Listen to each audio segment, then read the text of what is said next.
The phone rang, slicing through the quiet of the nursing home's sleepy afternoon. I picked it up, and the moment I heard that long-forgotten voice, a rush of warmth and sorrow surged through my chest. But before I could say more than a word, Daniel spoke, his voice dry and businesslike. "Mom, I've been tight on cash lately. Do you think you could sell the house under your name? Just to help me out for now." I stood frozen, my gaze drifting past the window to the bare maple tree at the edge of the yard. Its limbs trembled in the wind, not unlike the lonely years I've lived through. Daniel hadn't visited in 2 full years. Not a single phone call. Not a single drop-in. And now the first thing out of his mouth was about the house. Life at the nursing home ran on repeat, like an old cassette stuck in a loop. Wake-up call at 7. Breakfast by 7:30. Group activities at 9. Lunch at 12:30. Afternoons were for TV or cards. Dinner at 5. Wash up at 7. Lights out by 8. Every day exactly the same. No exceptions. I had been living here for 2 full years. And the day I stepped through that front door I knew it. Daniel had made up his mind to let me go. He hadn't visited me once. Not even a quick call to check in. Whenever I saw other residents reunited with their children, I'd turn my head away. Especially Blanche, who lived in the room across from mine. Her daughter Laura visited every week, always with fresh fruit pastries, and that curly-haired little grandson of hers who looked like a cartoon sprite. I'd pretend I was just passing by, but I'd always linger for a moment too long. They'd be on the couch, laughing, joking, sometimes doubled over in giggles. And every time, a tightness would rise in my chest and sting my eyes. "Missing your son again, Mrs. Carter?" Megan, one of the young nurses, could always see right through me. I forced a weak smile. "No, just dry eyes. Happens all the time." Then I'd hurry back to my room, hoping she wouldn't ask any more questions. My room was small, just enough space to turn around in. A single bed, a narrow wardrobe, a desk, and a beat-up old television. It was clean and orderly, but it didn't feel like it belonged to anyone. On the wall hung a photo from our 40th anniversary, Thomas and me, grinning like 2 retirees about to enjoy the golden years. That was the last picture we ever took together. 6 months later he collapsed from a stroke in the kitchen. No warning. No goodbye. After he passed, I lived alone in the house we had spent a lifetime working toward. Every step in that empty home echoed louder than the last. Daniel and his wife Heather had moved to the Upper East Side of New York, said it made work easier. They didn't visit often, but I understood. Young people have their own lives to live. I didn't want to be a burden. Then that winter I slipped in the bathroom and broke my leg.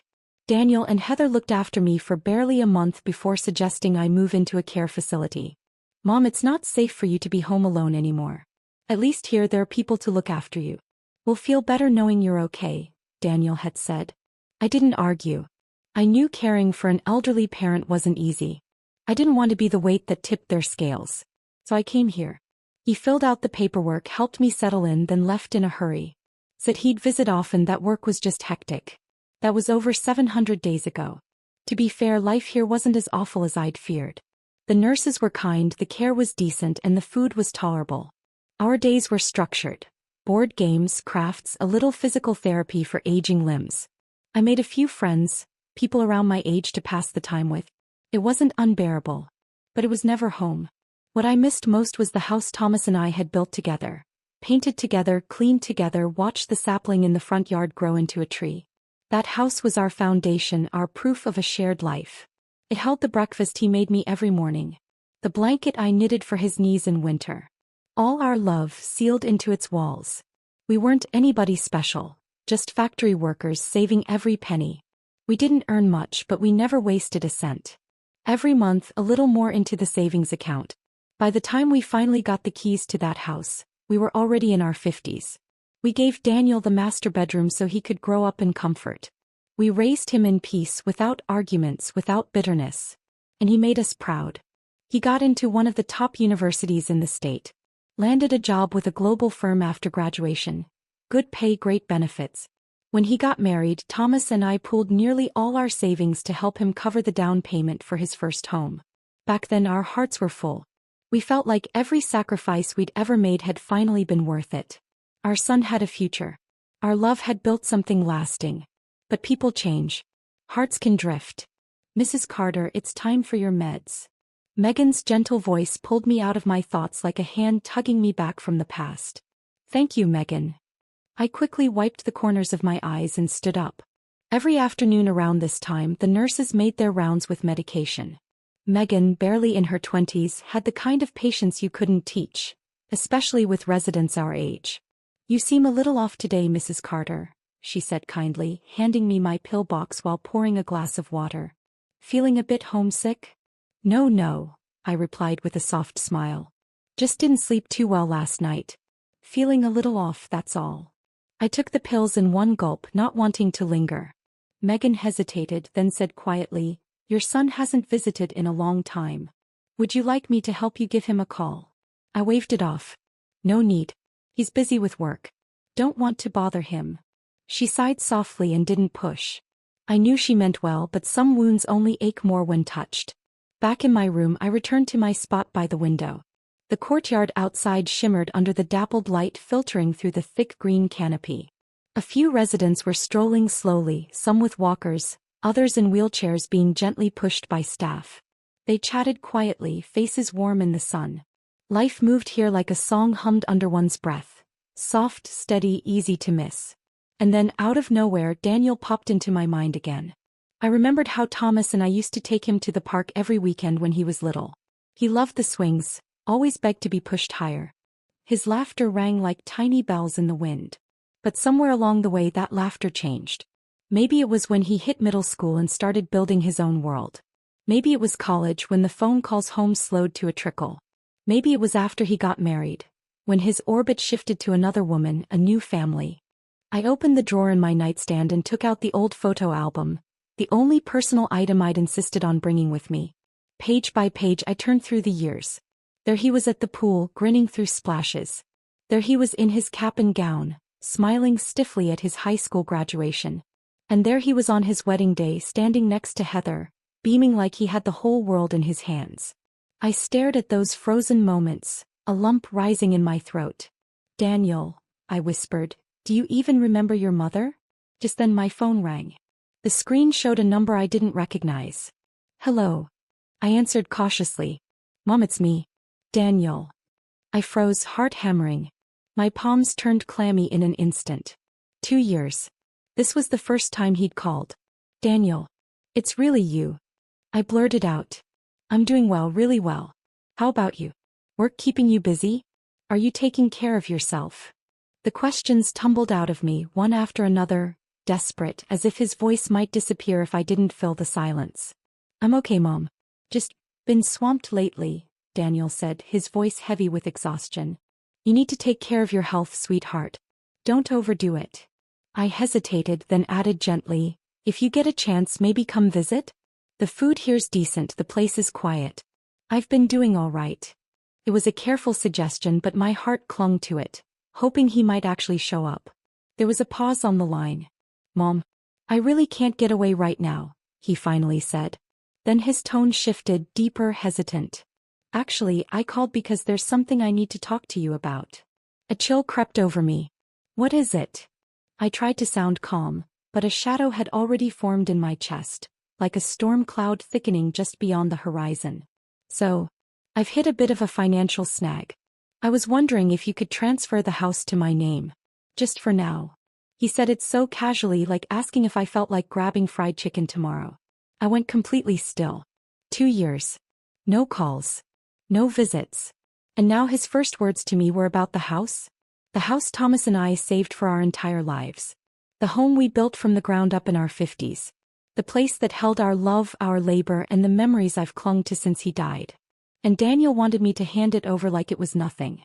"Mom, are you still there?" he asked when I didn't answer. "I'm here." My voice was trembling now. "Daniel, that house, it's all your father and I had after a lifetime of work. It's the only thing I have left. I may be in assisted living now, but who knows what could happen. I need that security." "Mom, you don't need to worry," he cut in a little more urgently. "If the house is in my name, I can use it as collateral to get through this rough patch.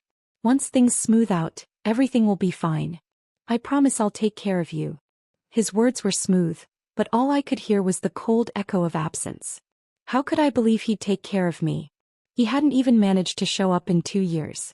Daniel, this is a lot to take in, I said slowly, trying to keep my voice steady. I'll need some time to think it over. Mom, you're not exactly young anymore, he snapped, the irritation seeping through. What's the point of keeping a house you're not living in? You've got a bed, meals, nurses, you're not missing anything. And I've been covering your expenses. My brow furrowed. I sat up straighter, my voice suddenly firm. No, Daniel. The fees here are paid with my pension and your father's survivor benefits. You haven't paid a dime. Silence. Cold and heavy like frost settling in a room. Then he spoke again, and there was something harder in his tone. Do you not trust me, Mom? I'm your son. I'm not trying to cheat you, I'm out of options. It's not that I don't trust you. I sighed, each word weighing heavier than the last. It's just, this isn't a small thing. I need to think. For how long? He pressed. I don't have much time. I need the money by next week. I closed my eyes, feeling a headache pulse behind them. At least, give me a few days. Another pause. Then, fine. I'll call you in 3 days. And just like that, the line went dead.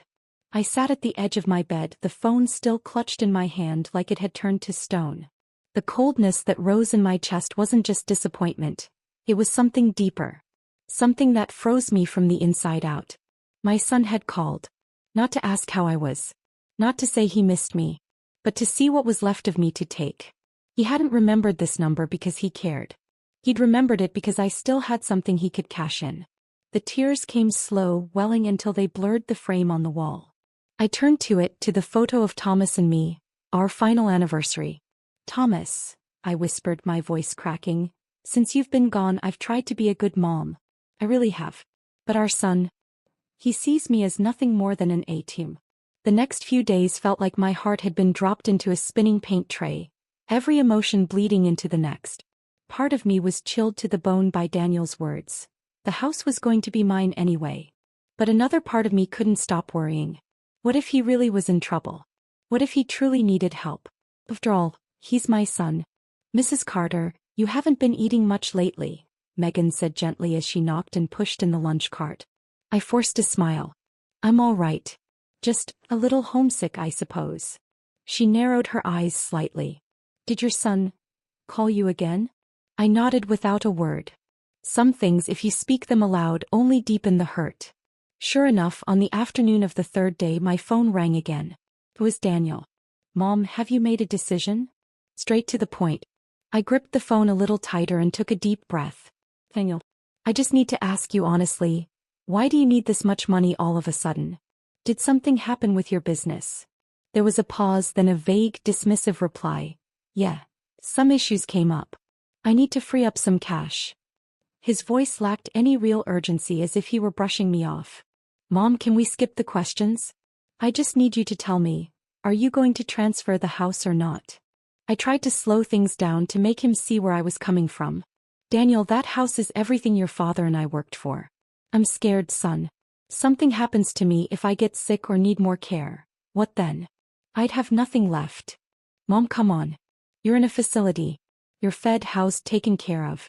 And that house was going to be mine eventually. What's the difference if you give it to me now or later? He said it so matter-of-factly, like it was just a line item on a checklist.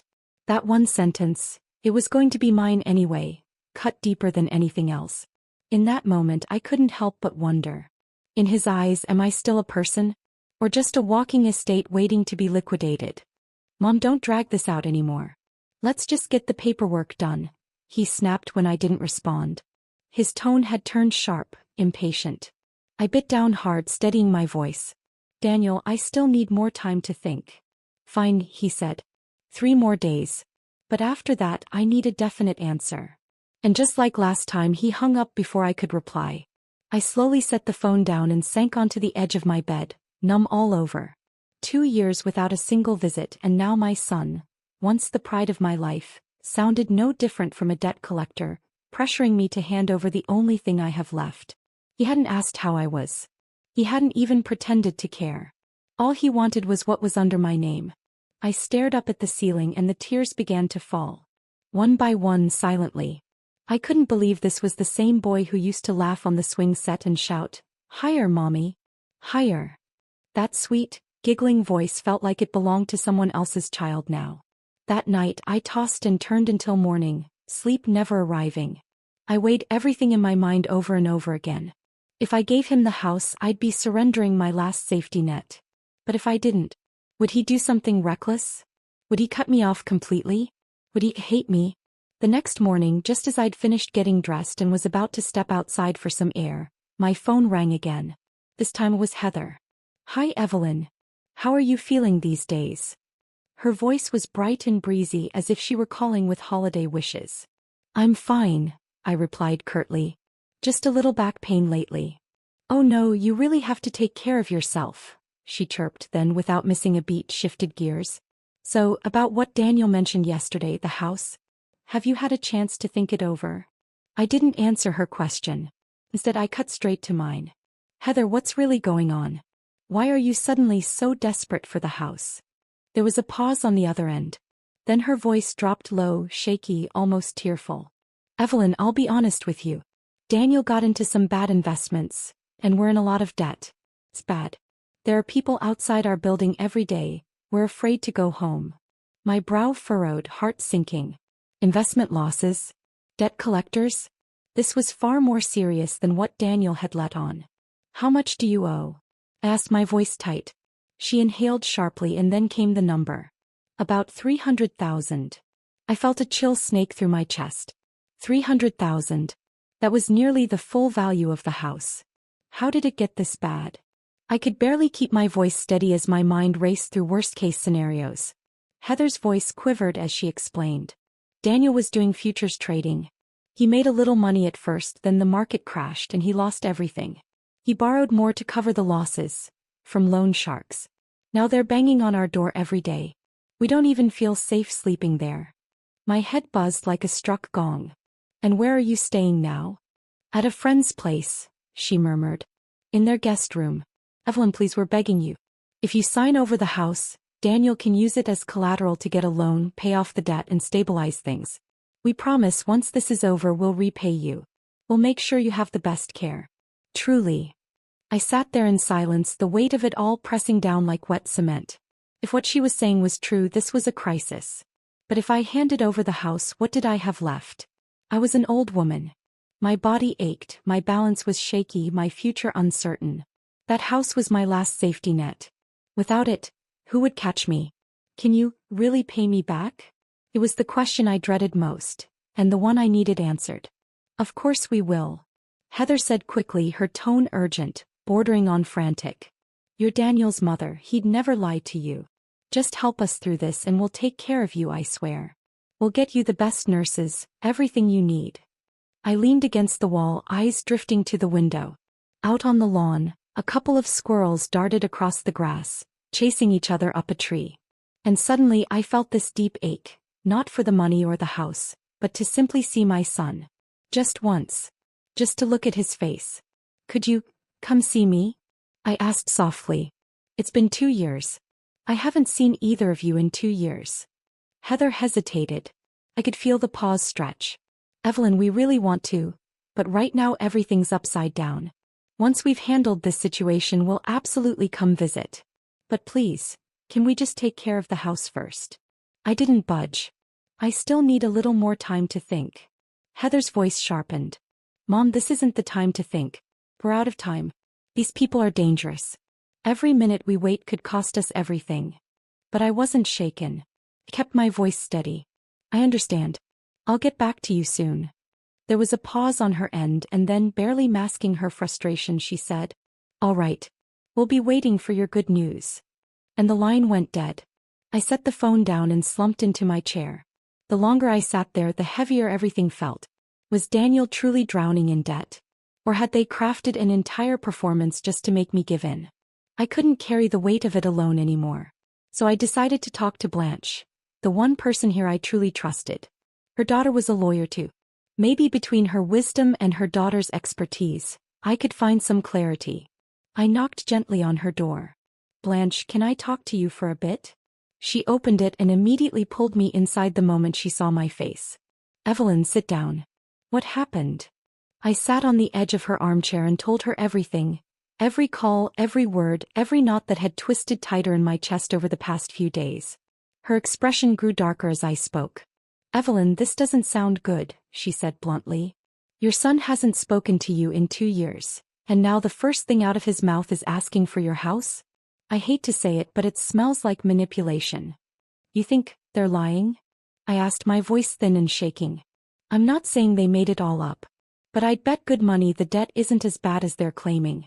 They're banking on you folding under pressure and handing over your last piece of security." Blanche never sugarcoated things. And in that moment I was glad for it. I felt like I'd been dropped into a tub of ice water. What should I do? I don't want to push him over the edge, but I can't give up everything either. "My daughter's coming by this afternoon," she said, placing a hand on my shoulder. "I'll ask her to sit down with you. She's sharp and she'll give you the legal side of things. Just hang in there." "Thank you," I said from the bottom of my heart. That evening, Blanche's daughter Laura did come. She wore a tailored blazer and carried a tablet, looking every bit the kind of woman who didn't waste words. She sat across from me, listened patiently as I explained the entire situation, then nodded. "First of all, Mrs. Carter," she said firmly, "the house is in your name. It's your legal property. As long as you're of sound mind and body, no one can force you to transfer ownership. Not your son, not a creditor, no one." I nodded slowly. "But what if he tries to apply for guardianship? If he gets that, couldn't he access everything?" Laura shook her head at once. "That's not how it works. Guardianship is for individuals who are mentally incapacitated or unable to care for themselves. You are living independently, lucid and physically stable. No court would ever approve that petition." I exhaled a breath I hadn't even realized I was holding. "That's been my biggest fear," I confessed. "That if I say no, he'll find some legal way around me." "He can't," she said firmly. "He would have to prove in court that you're mentally unfit and incapable of managing your affairs. And clearly that's not the case." Her words settled into me like a stone finally finding the bottom of a well. "My advice," she continued, "don't leave the door open an inch. Be clear. If you want to offer to help with a small amount, fine. But under no circumstance should you sign over that house. That's your foundation." "And if he keeps pushing? If he threatens me?" I asked. Laura didn't hesitate. "Refuse. If he becomes aggressive or makes threats, call the police immediately." I nodded. The pain in my chest hadn't gone away, but the fear was finally retreating. Yes, it hurt, deeply, that my son had come to me not out of love but need. But I couldn't let that pain blind me into giving away everything I had left.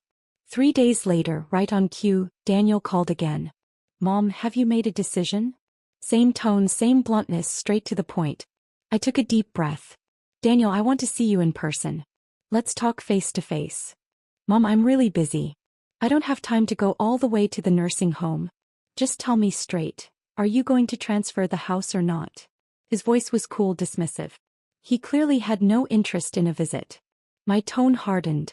"If you can't even spare time to look me in the eye, then I have absolutely no reason to hand over my house." There was a long silence on the other end, and then, as if it pained him to say it, he muttered, "Fine. I'll come tomorrow afternoon." True to his word, Daniel showed up the next day. He looked worse than I remembered, thinner, dark circles under his eyes, skin sallow and tight over his cheekbones. It was clear life hadn't been kind to him. "Mom," he said stiffly from the doorway. "Daniel." I swallowed the ache in my throat and gestured for him to sit. "I don't have a lot of time, so let's get to the point," he said, perching on the edge of the chair like he was ready to bolt. "Have you made up your mind?" "About the house." I looked at him squarely and asked, "I heard you're in serious debt. Is that true?" His eyebrow twitched, but he nodded quickly. "Yeah. I made some bad investments. Took a big hit. It's bad, about 300 grand. We're basically squatting at a friend's place now." Kept my gaze steady. "Then tell me something, Daniel. Why didn't you come see me these past 2 years? Not even a phone call." His eyes darted to the side and he cleared his throat. The work's been nonstop. Things got hectic." "Hectic enough to make you forget you have a mother?" My voice cracked slightly. He didn't answer. Just lowered his head and gave a weak shake. I swallowed hard, keeping my emotions in check. "Daniel, I understand you're here because you're desperate. But you need to understand something too. I have nothing left to lose. I can't give away my last lifeline. I can't give away my safety net. Mom, don't say that, he said, softening his tone. I'm just asking to use it for now. Once things get better, I'll take care of you. I promise. There it was again, the promise without the apology. No remorse for the silence. No acknowledgement of the hurt. I'm willing to help with a portion of your debt, I said slowly, deliberately. But I won't give you the house. His face tightened instantly. What? You won't? Why not? Because that house is everything your father and I worked for. I held his gaze. At my age, I don't get a second shot. If I get sick or something happens, that house is my security. It's my future. I will take care of you. Why don't you believe that? He snapped, his frustration rising.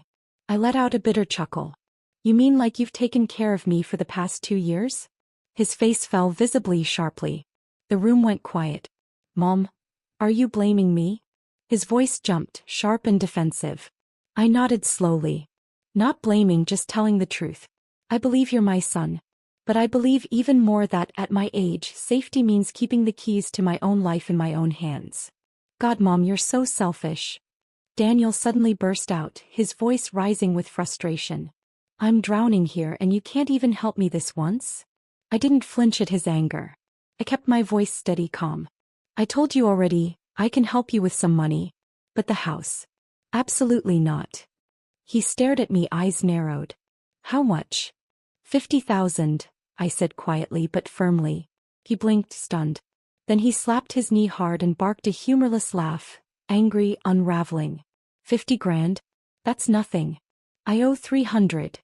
That's all I can manage, I replied, unwavering. I live off my pension and your father's survivor benefits. 50,000 is my limit. It's not a gesture, it's a stretch. He was trembling now, barely containing himself. You don't even see me as your son anymore, do you? He snapped. I'm at rock bottom and you just sit back and watch me rot? Daniel, I'm not letting you rot. I inhaled slowly, keeping my tone even. If you're really in crisis, 50,000 is real help. But the way you came in, demanding the house, it felt like you were carving a piece out of me. Did it ever occur to you how little I have left to lose? He shot up from the chair like a spring.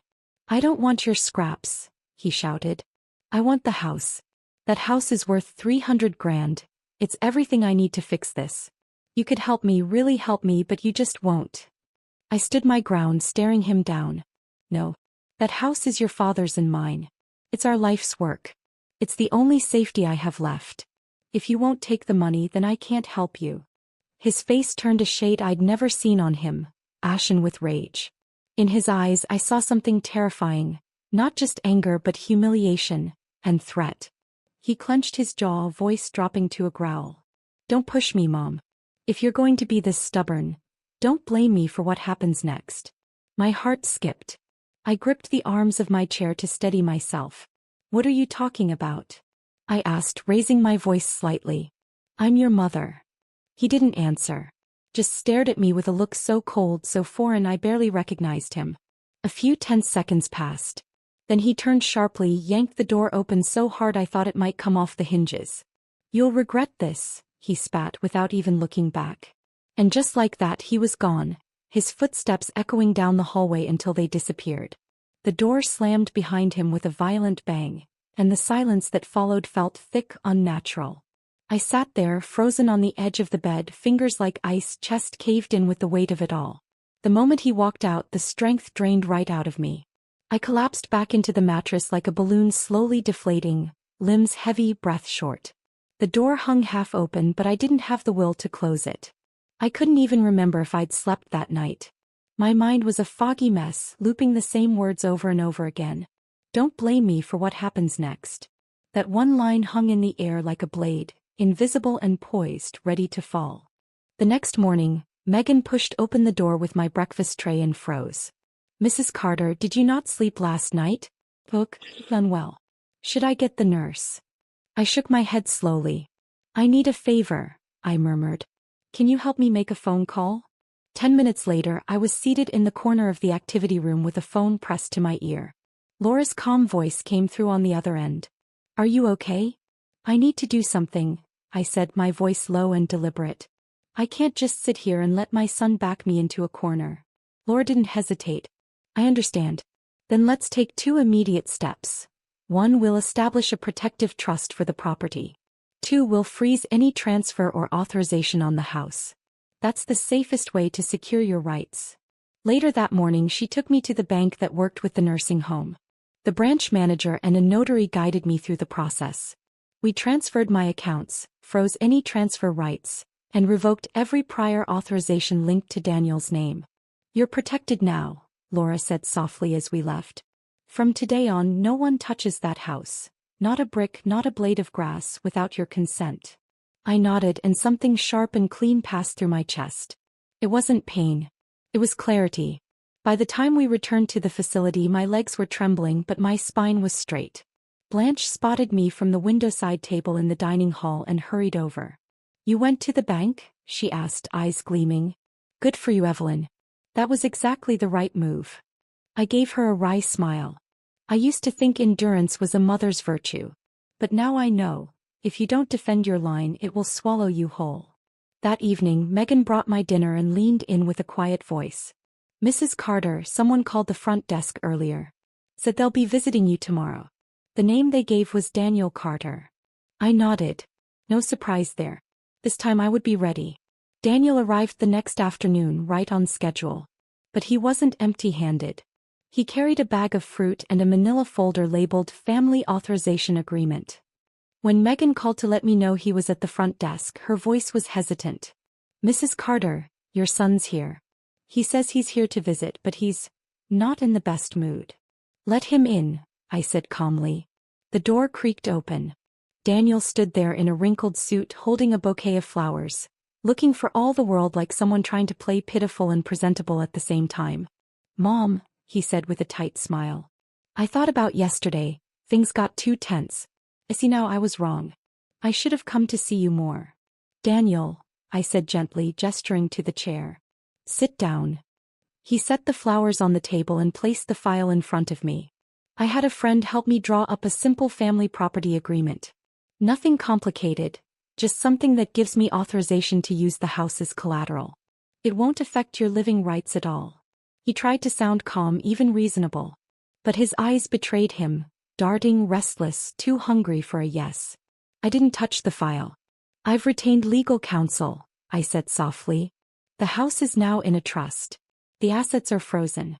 Any transfer must go through legal review. That document, I nodded at the folder, has no legal standing. The smile vanished from his face. What are you saying? He asked, voice low, words clipped. You're going to take me to court? This isn't a lawsuit, Daniel, I replied as I stood. My voice was steady, cold with purpose. It's called self-protection. I'm at the age where I'm your son isn't enough to make me gamble away everything I've got left. He stood, 2 eyes flaring. You've been brainwashed. Was it Blanche? That damn lawyer. No one put this in my head, I said. It was your silence these past 2 years that taught me everything I needed to know. His face darkened. You really think you can stop me? You think this is over? He turned to go, but I stopped him. Daniel. He froze. If you don't want this to get uglier, don't try again. He didn't look back. Mom, don't push me, he growled. I sighed. I didn't push you. You walked yourself here. He stormed out, the door rattling violently behind him. The metal handle clanged so loud it startled 2 elderly residents in the hallway. As soon as the door slammed, I pressed the discreet little button Megan had installed beneath my nightstand. The audio recorder clicked on. Everything, his threats, the offer, the shouting, had been captured. 15 minutes later, Laura arrived with the facility manager. I handed over the recording and the so-called family agreement. If he shows up again, Laura said as she flipped through the pages, her lip curling in disdain, we'll file for a restraining order. This isn't just an invalid contract, it's coercion. I nodded. I don't want to drag him into court. But I won't let him touch another cent. That night, Blanche poured us both a cup of red tea in the common room. She lifted hers with a grin. Now you're finally living like a woman who knows her worth. We smiled at each other. For the first time in a long time, it felt like I could breathe. Laura, true to her word, didn't hesitate. 3 days later, she personally filed a preliminary notice of restraining order with the nursing home administration, placing it securely in their records. If he tries to enter the premises again or contacts you in any way, she told me, her tone firm, we call the police. No more warnings. I nodded, and for the first time I understood. Real safety doesn't come from backing down. It comes from drawing your line and refusing to let anyone cross it. That afternoon, Blanche was sitting by my window sewing a missing button on my cardigan. He paused mid-stitch, thoughtful. Evelyn, she said slowly, have you ever thought about telling your story? Out loud, I mean. To more than just me. I blinked.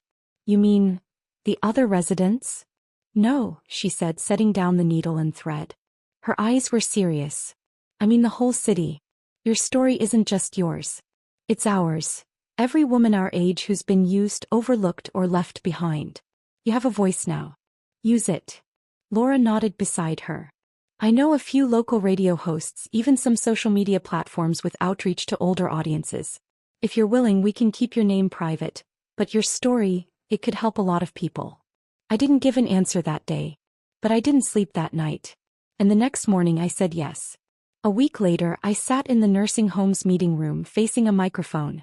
The host was a woman in her 40s, warm, patient, and gently spoken. She didn't interrupt me once. She just listened as I told my story, from the phone call that broke 2 years of silence to the confrontation with a son I barely recognized anymore. I spoke quietly, but every word landed like a hammer. He's my son. I never stopped loving him.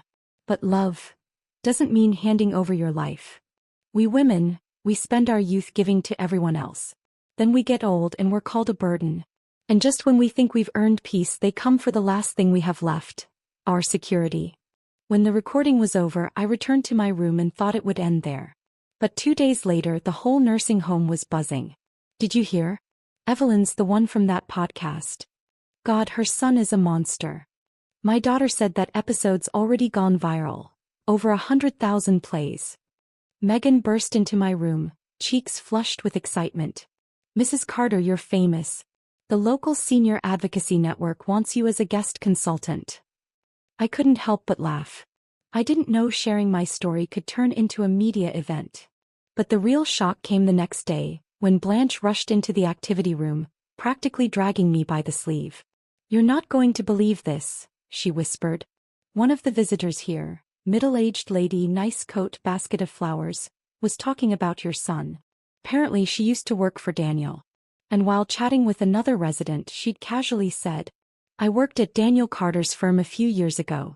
He was always shady, false reports, fake invoices. That Heather, he was in on it too. She helped him get those bogus bank loans. By evening, the whole nursing home had heard. Laura moved quickly. She submitted formal requests to financial compliance offices and credit bureaus for public records. Within a week, she handed me a thick file. Inside, Daniel's history of applying for high-risk short-term business loans. Heather's name tied to a falsified POS financing application. 3 rejected mortgage applications, each citing unverifiable collateral. Laura laid the file on my desk and looked me in the eye. Your house. That was their final card to play. If you'd signed, they would have flipped it within the month. I stared at the documents, fingers numb, heart cold. He didn't just want a loan. He wanted to cash out my entire life.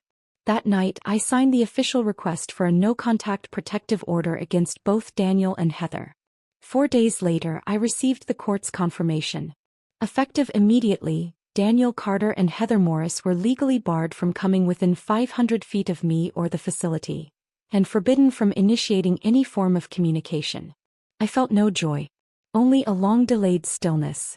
The kind that comes not from winning but from finally being left alone. It came too late. But it came solid. After Laura organized all the legal documents, she turned to me and said, the next step is up to you. If you want, I can draft a formal statement of disaffiliation. I nodded. Write it. I owed him nothing anymore. That day, I wore the deep navy blue coat I bought after Thomas passed, the first piece of clothing I had purchased just for myself. Megan helped style my hair. Blanche walked me to the activity room where a few reporters were already waiting. I didn't hide my name. I didn't blur my face. I wanted the world to know who I was. My name is Evelyn Carter. I'm 70 years old. I am a mother, and a woman who, in her later years, was nearly robbed of her home. There were no tears, no rage.